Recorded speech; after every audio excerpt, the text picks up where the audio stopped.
গুলটে মামা, আগে তুমি নরাদার দোকানে শুধু এক বেলাই চা খেতে, এখন কিন্তু সকাল বিকাল 2 বেলা হয়ে যাচ্ছে। তাও আবার ধারে। নরার চায়ের কেমন একটা নেশা ধরে গেছে বুঝেছিস, তাই নরার চায় গলা না ভিজিয়ে আড্ডাটা তেমন জমে না। সবই তো বুঝলাম, কিন্তু মাঝে মাঝে নরাদাকেও তো টাকা পয়সা দিতে হবে বলো। ওরে গলদপুরের দরদি বলদগণ, নরাকে আমি ওয়ান টাইম চেকে সব পেমেন্ট করে দেবো। আগে ব্যাংক অ্যাকাউন্টটা তো খুলতে দে। কবে তুমি ব্যাংক অ্যাকাউন্ট খুলবে, তারপর তুমি নরাদার চায়ের ধার মেটাবে? নরা তো আর গলদপুর থেকে পালিয়ে যাচ্ছে না রে। চল তাহলে নরার দোকানে কড়া করে এক কাপ চা খেয়ে আসি, দেখি মাথাটা খোলে কিনা। ঠিক আছে ঠিক আছে, চলো চলো।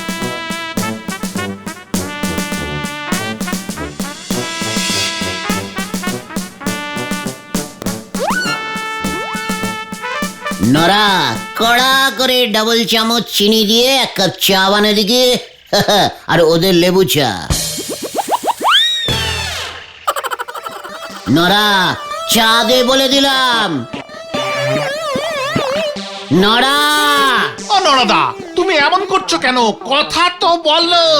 সেই একই কথা অনেকবার বলেছি, এবার তাই অন্য পথ নিতে হচ্ছে। নিকি তো জানালাম ধারে চা আমি দেব নে।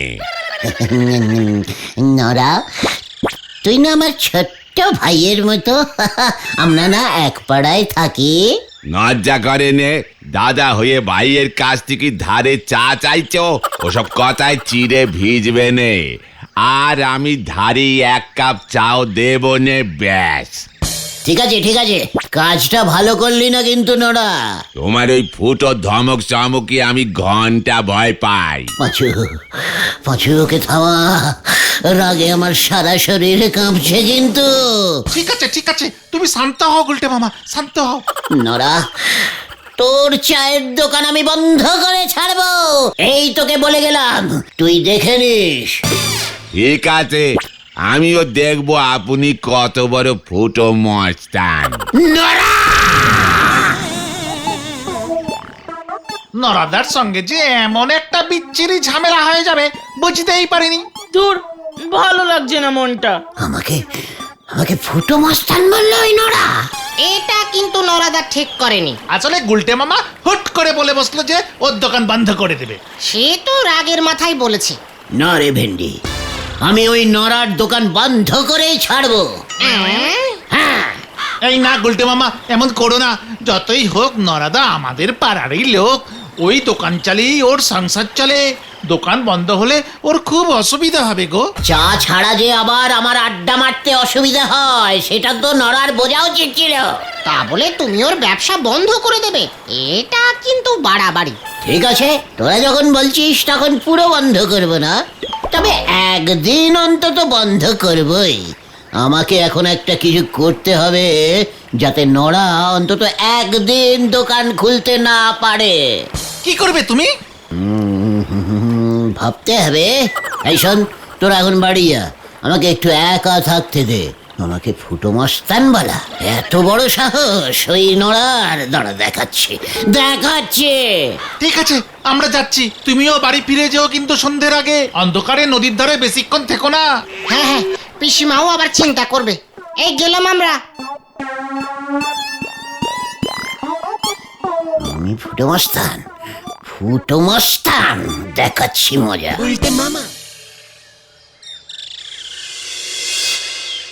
রামশরণ চাচা, গুলটে আয়া, বাইরে নিকলে আসুন। রামশরণ চাচা।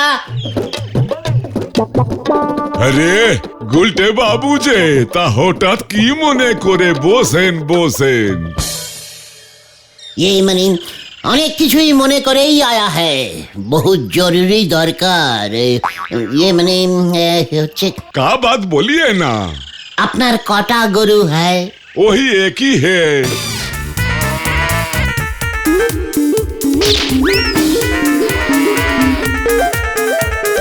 कितना दूध দেয় ও রোজ? वो हाँ 2 ड्राम।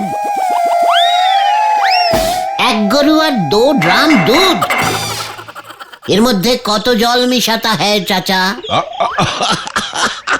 50-50। ठीक है, हमार काज हो जाएगा। आपका भी दूध चाहिए? आउट तो होवे ना। 1 ड्राम दूध रोज नौरा लिए जाए और दुकाने लागे, और 1 ड्राम ओ डगडार बाबू, हेडसर बाबू और पोटेश्वरी दीदी को हमके दीते होय, और तो दूध नहीं होगा। সে কি, আমার তো রোজ 50 গ্রাম দুধ চাই। ঠিক আছে, উঠি তাহলে। नहीं नहीं, बैठिए बैठिए ना। ব্যাপার কি আছে সেটা তো বলুন। এ তো দুধ নিয়ে আপনি কি করবেন? পথে আইয়ে পথে আইয়ে বাছা। আসলে তুমি তো জানো চাচা, हमार সাথে देश विदेश का बड़ा बड़ा सब ये राजा का दोस्ती है। ये मने होगा होगा होगा। एक बड़ा राजा है, राजा दुधेश्वर। क्या नाम? दूधे दूधे? हाँ, দুধেশ্বর, দুধেল প্রদেশের রাজা। ও রাজা दूध खूब ভালোবাসता है लेकिन राजा के एक बाजे नेशा पाया है। वो क्या है? दूध दिए चान करता है रोज रोज। दूध से नहाता है? बाप रे बाप। हाँ, ও রাজা हमको बोला, गुलटे हमार জন্য 50 গ্রাম দুধ পাঠাইয়ে। 1 গ্রাম দুধের জন্য 50,000 টাকা दूंगा। ये মানে টাকা দেবেন। 1 ड्राम दूध के लिए 50,000?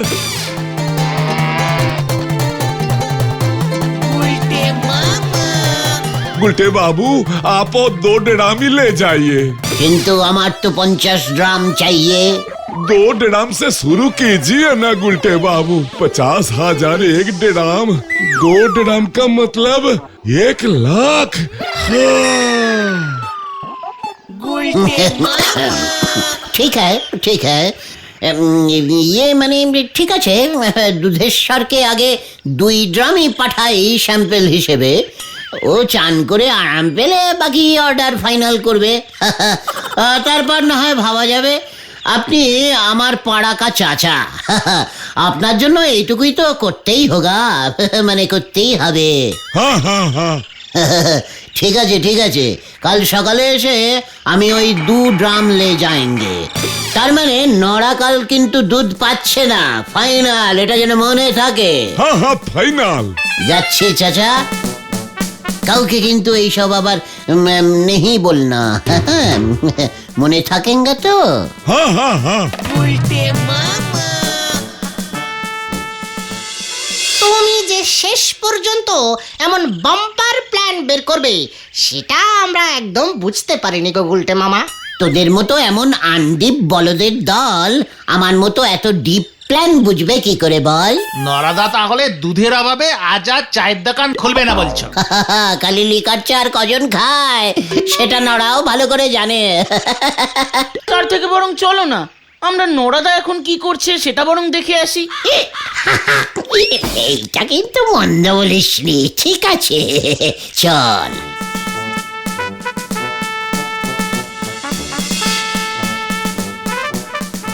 আমাকে ফুটো মস্তান বলা, দেখ এবার কেমন লাগে।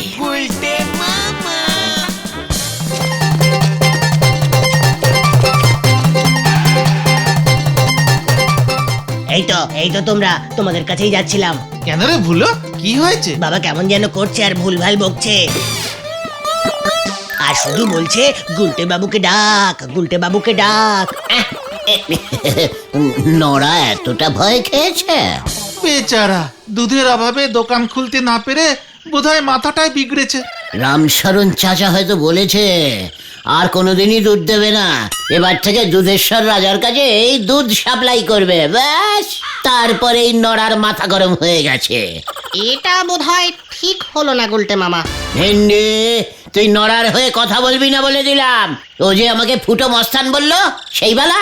তাড়াতাড়ি চলো না কাকু, তাড়াতাড়ি চলো না। হ্যাঁ হ্যাঁ চলো গুলটে মামা, এখন এসব কথা থাক। হ্যাঁ চল।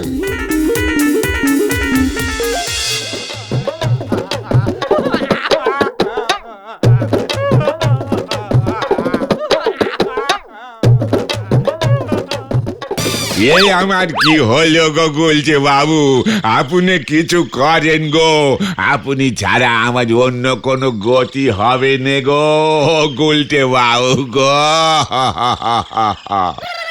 ঠিক আছে এতটা ভয় পেতে হবে না, তোর আগেই বোঝা উচিত ছিল নড়া। আপনি কি বলতেছেন গো? ভয় তো আমি পাইনি, আপনার মতো ফুটো মস্তানকে আমি খামোকা ভয় খেতে যাবো কেনে? নড়া, পাঁচু, নড়া আমাকে আবার ফুটো মস্তান বললো। ফুটো মস্তানের ফুটো মস্তান বলবো না তো কি বলবো বলেন দিদি? নড়া, আমি কিন্তু তোর দোকান চিরদিনের মতো বন্ধ করে দেবো এবার। ওই দোকান আমি আর খুলবই নে। মানে দোকান আর খুলবে না মানে? আমি তো অনেক বড় লোক হয়ে গেছি গো। বড় লোক? নড়া কি বলতে চাইছিস? ঝেড়ে কাশ কিন্তু। বেশি করে কাশলি পরে কব বার হয়ে যাবে, তার থেকে বরং আস্তে আস্তে করে বলতেছি গো। ব্যাপারটা কি বলবে তো? আমি মনে হয় গুপ্তধন পেয়েছি গো। কি কি গুপ্ত মানে গুপ্তধন?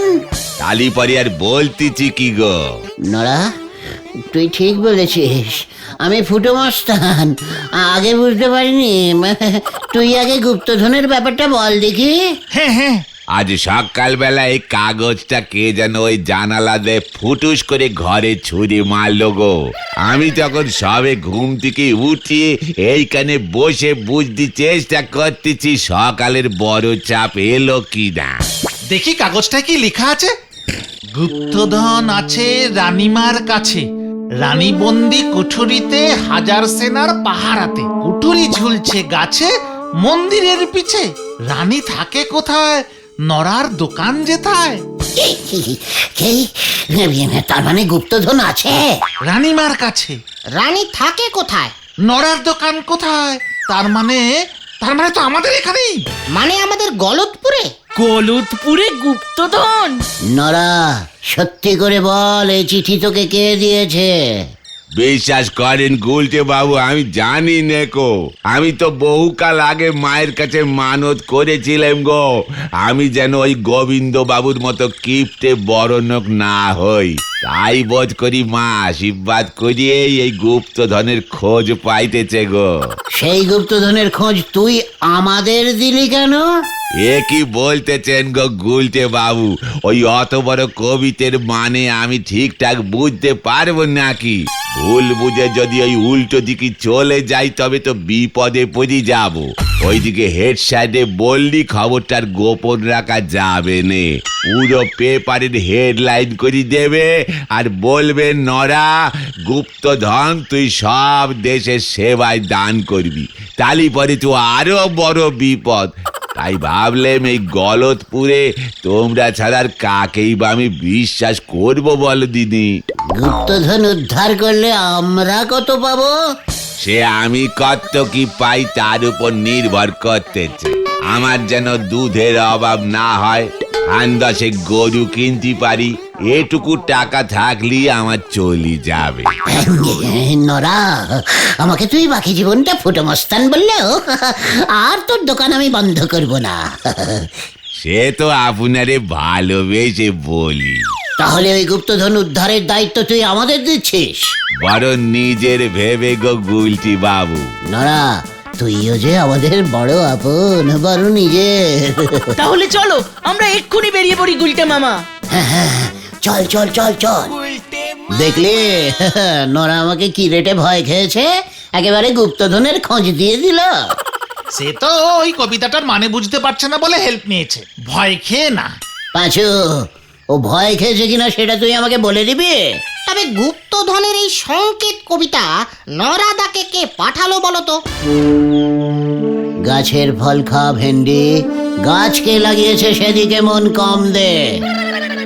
রানী থাকে কোথায়, নরার দোকান যেথায়, তার মানে গুপ্তধন আছে এই গলতপুরেই কোনো গোপন কুঠুরিতে, কুঠুরি ঝুলছে গাছে, মন্দিরের পিছে। আর গলতপুরে একটাই পুরনো মন্দির আছে, তার মানে ওই মন্দিরের পেছনেই আছে গুপ্তধন। কিন্তু ব্যাপারটা কি এত সোজা? রানী বন্দি কুঠুরিতে, হাজার সেনার পাহারাতে, এটা ভুলে যেও না। ভালো কাজে ব্যাগড়া দেওয়া তোর বরাবরের স্বভাব ভেন্ডে। মন্দিরের পেছনে হাজার সেনা, ওইসব কবিতার ছন্দ খেলানোর জন্য লিখতে হয়। তাছাড়া বহুদিন আগেকার লেখা ওই গুপ্তধনের সূত্র, তখন সেনা থাকতে পারে, এতদিন পর সব সেনা মরে গেছে। ময়দান ফাঁকা, যাবো আর টুক করে গুপ্তধন উদ্ধার করে নিয়ে চলে আসবো। গুপ্তধন পেলে তুমি কি করবে গুলটে মামা? আমাদের ভাগ দেবে তো? ওরে গলদপুরের ধার বাকির বলদ পাঁচু, আমি রাজা হব রে, রাজা, রাজা দুধেশ্বর। পাঁচু, তুই হবি আমার মন্ত্রী, ভেন্ডি সেনাপতি। আর আমি? তুই আমার সিংহাসনের পেছনে দাঁড়িয়ে হাওয়া করবি। উফ, সে কি দিন হবে রে! আমি দিনের বেলায় মুঠো মুঠো সোনা দান করিব,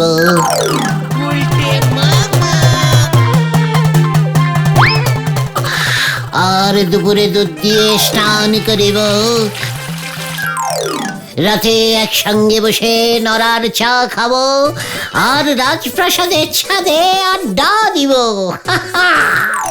নরা, একটা গোলাপ জল মারা খাঁটি লিকার চা দিয়ে যাও ভাই।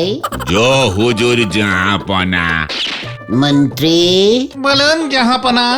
রানীমা কোথায়? রানীমাকে দেখলাম রান্নাঘরে মাংস টেস্ট করছে জাহাপনা। কবিরাজকে খবর দাও, রানীমা তো খেলে ভাড়ার শেষ হয়ে যাবে যে। জয় হুজুর জাহাপনা।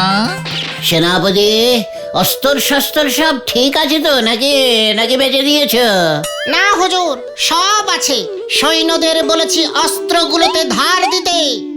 এই নিন গোলাপ চা জাহাপনা।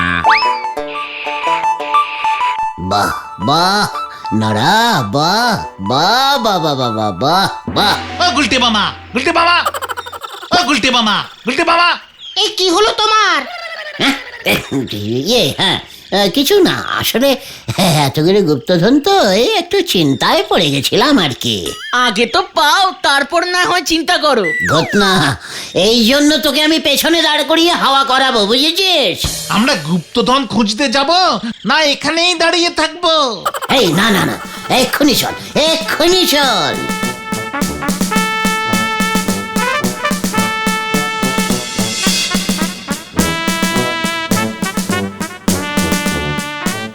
গুপ্তধন কোথায় গো? গুপ্তধন আছে, আছে, ভালো করে খোঁজ, গাছে ঝুলছে। গাছে গুপ্তধন ঝুলছে? তাই তো লেখা আছে, বাজে টাইপের হতাশ বলদ, চুপ করে মন দিয়ে প্রত্যেকটা গাছ খোঁজ। রানী বন্দি কুঠুরিতে, হাজার সেনার পাহারাতে। তার মানে পেয়েছি গুলটে মামা। কোথায়? কোথায় কোথায় কোথায়? ওই দেখো। এ কি, ওটা তো মৌচাক। তুই দেখছি জঘন্য টাইপের পচা ডিমের দুর্গন্ধযুক্ত বলদ হয়ে গেছিস পাঁচু।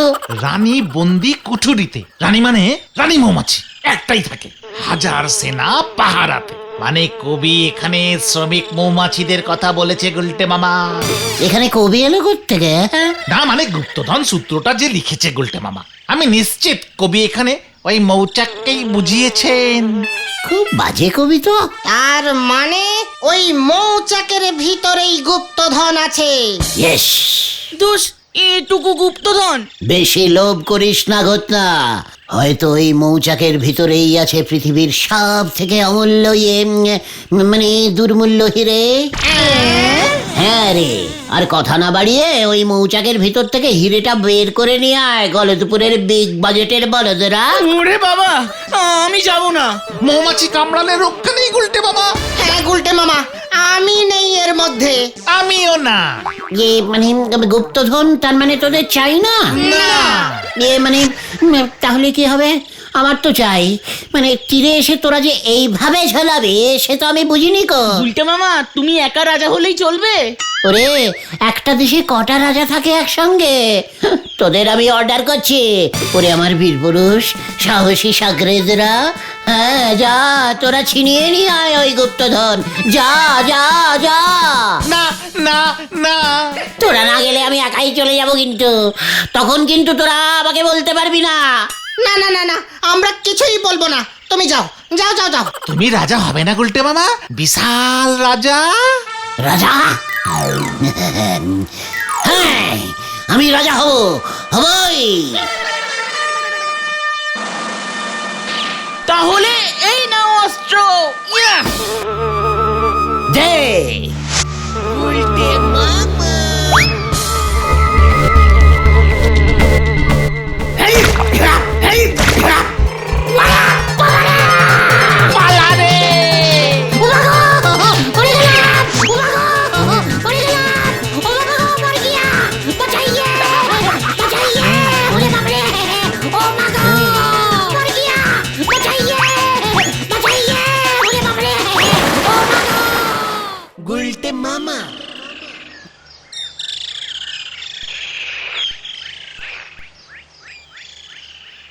ও হেড স্যার বাবু, আপনি যা ওই গুপ্তধনের কবিতে লিখে দিয়েছেন নে, শুনতেছি ওই গুলটে নাকি মৌমাছির কামড় খেয়েই একেবারে কুপোকার।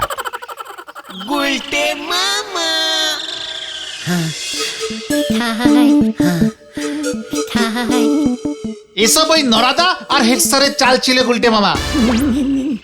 এর মধ্যে আবার হেড স্যার ঢুকলো কেন রে ভাইটুকুন? নরার দোকানে দুধ নেই, দোকান বন্ধ, তাহলে হেড স্যারের চলবে কেমন করে? তারপর ওই রামশরণ চাচার কাছে সবটা শুনে দুজনে মিলে এই প্ল্যানটা করেছে। রামশরণ চাচাও নাকি তোমার নামে থানায় নালিশ করবে বলেছে। আমি আর বড় মস্তান হতে চাই না রে, ফুটো মস্তানি ভালো। জয় গুলটে মামা কি জয়! বাবা রে।